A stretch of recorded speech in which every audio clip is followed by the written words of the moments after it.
Hello students, DMV academy classes में आप सभी का स्वागत है। आज मैं आपके लिए सीटेट में आने वाले जो गद्यांश है उससे संबंधित उस पर आधारित प्रश्नों को लेकर आई हूँ।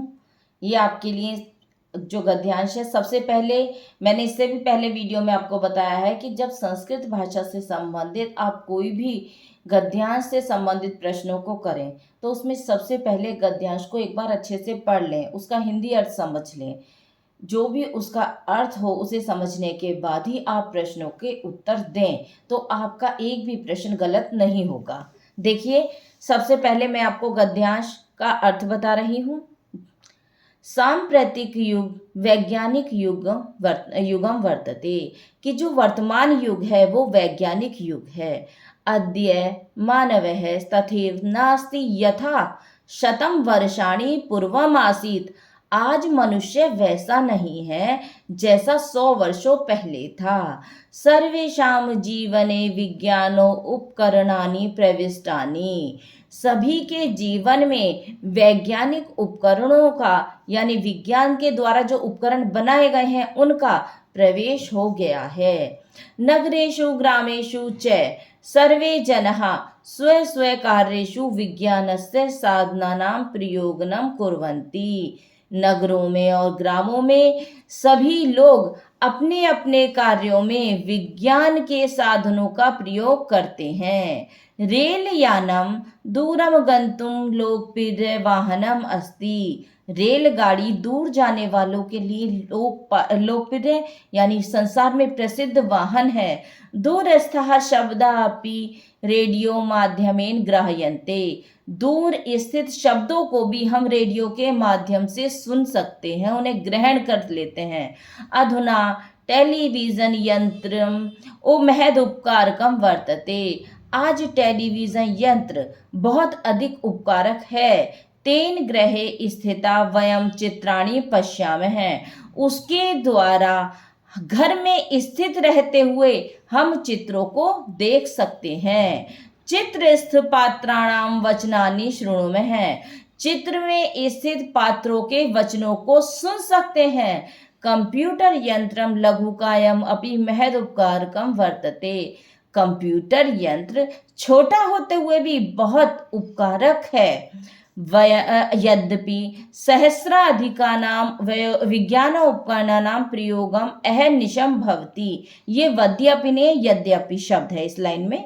यद्यपि सहस्राधिकानां विज्ञानो उपकरणानां प्रयोगम अहर्निशम भवति, यद्यपि हजारों से अधिक वैज्ञानिक उपकरणों का प्रयोग दिन रात होता है, तथापि जनानां सुविधा वर्धनाय नवीनानि उपकरणानि आविष्क्रियन्ते, फिर भी लोगों की सुविधा बढ़ाने के लिए नवीन उपकरणों का प्रयोग, नवीन उपकरणों का आविष्कार किया जा रहा है। आयुर्विज्ञानस्य आविष्कारः रोगा दूरीक्रियन्ते, आयुर्वेद के विज्ञान के आविष्कार के द्वारा रोगों को दूर किया जाता है। जनानाम जीवने सुखम च वर्धते, लोगों के जीवन में और सुख को जो बढ़ाते हैं। अब इससे संबंधित आप प्रश्नों को देखेंगे। देखिए, सबसे पहला प्रश्न देखिए कि दूरम गंतुम लोकप्रियम वाहनम किमस्ति, दूर जाने के लिए लोकप्रिय वाहन क्या है? तो ऑप्शन ए अश्वयानम, ऑप्शन बी रेलयानम, या फिर ऑप्शन सी नौकायानम, या फिर ऑप्शन डी वृषयानम। तो अब इसमें कौन सा है जो आपको गद्यांश पढ़ाया गया है उससे संबंधित यदि आप देखते हैं तो उसमें हमने बताया था कि दूर जाने वालों के लिए श्रेष्ठ वाहन रेलगाड़ी है। तो उसका सही अर्थ देते हुए क्या हम इसका सही ऑप्शन लेंगे? Option B रेलयानम। नेक्स्ट प्रश्न देखिए, अधुना इति पदम कीदृशम पदम अस्ति, अधुना यह पद कैसा पद है? तो ऑप्शन ए अव्यय पदम, या फिर ऑप्शन बी कर्तृपदम, या फिर ऑप्शन सी क्रियापदम, या फिर ऑप्शन डी विशेषण पदम। तो इसमें आपका सही ऑप्शन क्या होगा? अव्यय पदम। देखिए, अव्यय पद, अब ये आता है कि अव्यय पद क्या होता है। तो अव्यय पद वो होता है जिसमें कोई विकार न हो, अर्थात जो सदैव एक सा रहे, जो लिंग, विभक्ति, वचन या किसी के भी अनुसार घटे बढ़े नहीं, जो सदैव एक सा रहने वाला हो, वही अव्यय पद कहलाता है। अधुना पद भी ऐसा ही पद है जो किसी भी विभक्ति वचन में जाकर नहीं बदलता। इसी कारण अव्यय पद अधुना, इसीलिए अधुना पद अव्यय पद कहा जाएगा। इसका सही आंसर है ऑप्शन ए। नेक्स्ट प्रश्न देखिए। रात्रि दिवम इति पदस्य पर्याय शब्द है, अनुच्छेदे अस्मिन् प्रयुक्त है, तच्चित्वा लिखत। रात्रि दिवम इस पद का जो पर्यायवाची शब्द है, इस अनुच्छेद में जो आपको बढ़ाया गया है, उसमें कौन सा पद इसके लिए प्रयुक्त हुआ है, उसे चुनकर लिखिए। इसका क्या आंसर होगा? ऑप्शन ए दिनम, या फिर ऑप्शन बी रात्रि, या फिर ऑप्शन सी उभय संधे, या फिर ऑप्शन डी अहर्निशम। तो क्या आंसर होगा? इसका सही आंसर होगा अहर्निशम। रात्रि दिवम, अहर्निशम, ये दोनों एक दूसरे के पर्यायवाची शब्द हैं। नेक्स्ट प्रश्न देखिए। आविष्कारः क्रियन्ते इत्यस्य कृते कः शब्दः अनुच्छेदे अस्मिन् प्रयुक्तः तच्चित्वा लिखत। कि आविष्कारः क्रियन्ते, इसके लिए कौन सा शब्द इस अनुच्छेद में प्रयुक्त हुआ है, उसे चुनकर लिखिए।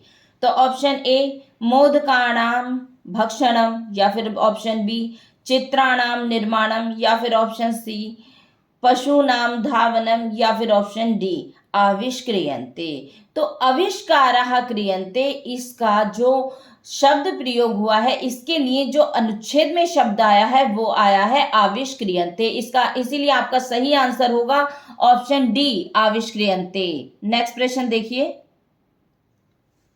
दुःखम पदस्य विलोम शब्द है, अनुच्छेदे अस्मिन् प्रयुक्त है, तच्चित्वा लिखत।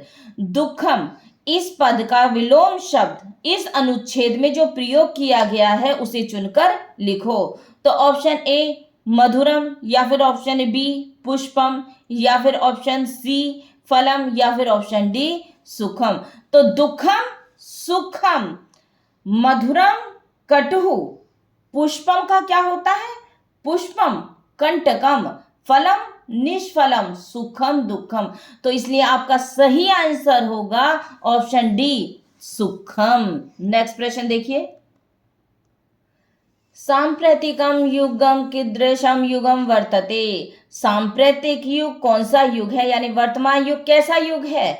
ऑप्शन ए जल युगम, ऑप्शन बी वैज्ञानिकम युगम, या फिर ऑप्शन सी पाषाण युगम, या फिर ऑप्शन डी द्वापर युगम। तो आपका ये अनुच्छेद के अनुसार जवाब देना है, इसीलिए उस अनुच्छेद के अनुसार सही आंसर क्या होगा? ऑप्शन बी वैज्ञानिकम युगम। नेक्स्ट प्रश्न देखिए। केशाम जीवने विज्ञानोपकरणानि प्रविष्टानि, किसके जीवन में विज्ञान के द्वारा प्रदत्त उपकरणों का प्रवेश हो गया है? तो ऑप्शन ए केवलम जलचराणाम, या फिर ऑप्शन बी केवलम रात्रि चराणाम, या फिर ऑप्शन सी केवलम पलांडु भक्षकाणाम, या फिर ऑप्शन डी सर्वेशाम। तो आपका सही आंसर क्या होगा? देखो अनुच्छेद में कहा गया था कि विज्ञान के जो प्रदत्त उपकरण है, जो वैज्ञानिक उपकरण है, जो विज्ञान के द्वारा बनाए गए उपकरणों का प्रवेश आज सभी के द्वारा करा जा रहा है, चाहे वो नगरों में हो या शहरों में। तो इसलिए सही आंसर क्या होगा? Option D सर्वेशाम। नेक्स्ट प्रश्न देखिए। प्रवेशे प्राप्तानि इत्यस्य पर्याय शब्द है, अनुच्छेदे अस्मिन् प्रयुक्त है, तच्चित्वा लिखत। कि प्रवेशम प्राप्तानि, कि प्रवेश प्राप्त कर लिया है, इसका पर्यायवाची शब्द इस अनुच्छेद में क्या प्रयुक्त हुआ है, उसे चुनकर लिखिए। तो क्या है? ऑप्शन ए प्रविष्टानि, या फिर ऑप्शन बी हसितानि, या फिर ऑप्शन सी पीतानि, या फिर ऑप्शन डी निर्गतानि। तो इसका सही आंसर क्या होगा? प्रवेशम प्राप्तानि, इसका पर्याय शब्द क्या है? ऑप्शन ए बिल्कुल सही, कि ऑप्शन ए प्रविष्टानि। देखिए, आज की वीडियो में आपके लिए हम इस गद्य से संबंधित इन्हीं प्रश्नों को लेकर आए हैं। नेक्स्ट वीडियो में हम आपसे फिर मिलेंगे। तब तक के लिए धन्यवाद।